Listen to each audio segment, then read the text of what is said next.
My earliest memories, to be honest with you, of how I wanted to live in my life was on a farm. I don't know where it came from. I did not grow up on a farm. I just had a love for animals and working with animals. And there was something about sheep in particular. I got my first hand on raw wool, and I was so intrigued. I was smitten, and I just wanted to know more about it.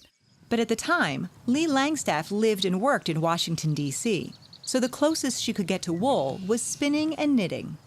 I spun my own yarn, and I knitted sweaters out of them, and it was fantastic. In 1990, Lee's passion for wool came full circle when she moved to the foothills of Sugarloaf Mountain. I worked in D.C. for 10 years. I lived in D.C. for 10 years.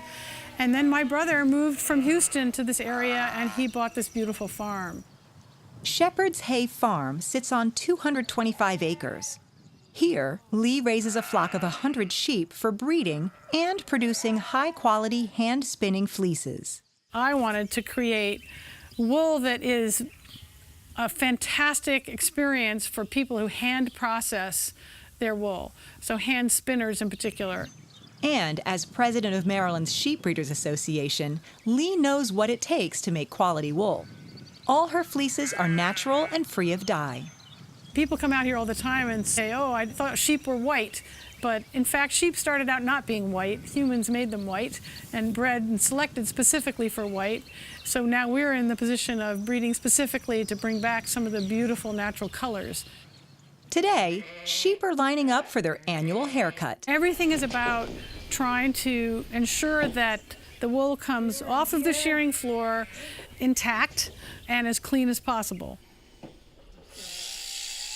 Lee brings in professional shearer Emily Chamelin. She shears about 15,000 sheep a year and knows how to get the job done so the wool comes off the sheep in one piece. It's 5 or 6 main positions, but you're always moving your feet. There's so many things coming together. You have the clippers you have to keep track of.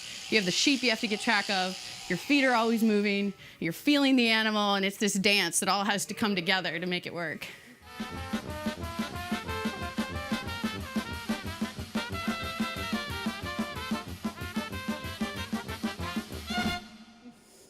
Next, the wool makes its way to the skirting table. Here, Lee takes out anything from the field that could contaminate the fleece. We'll go around the edges, taking out any bits of hay and straw and anything that's too short to be made into yarn, so we throw those away. Once it's skirted, rolled, and packed, it's time to spin it into yarn. Lee takes her wool to the mill at Meadowlands on Angora Hill Farm in Baltimore County. I'm looking for strong, healthy fiber. I'm looking for a clean fleece. I am looking for a fleece that's been skirted. Ruth Lamb owns the mill. When Lee's wool arrives, the first thing she does is clean it. We soak for about 3 hours to remove the lanolin and dirt in water that's 160 degrees. Then the wool goes through a wash cycle. After it's dried for a few hours, the fibers are ready to be aligned on the carder. When the roving comes off of the carder, the fibers are haphazard. They're not aligned, but it's a nice, even coil. Next, Ruth runs the fiber through this, called a pin drafter, to make sure the yarn is uniform. We're bringing it over here to divide it into 4 piles so that we have the roving as consistent as possible. And as it's going through, it's combing and it's aligning the fibers. Now it's time to spin some yarn. To prevent it from unraveling, the yarn is spun twice, both clockwise and counterclockwise. Now I've brought it over here to put onto the skein winder. To remove the yarn off the bobbin and wind it into a coil. And finally, Lee's high-quality hand-spinning fleeces from Shepherd's Hay Farm are ready for knitting. And it's all Maryland. Going local and sustainable isn't just about food. There are other products, and wool is one of the best.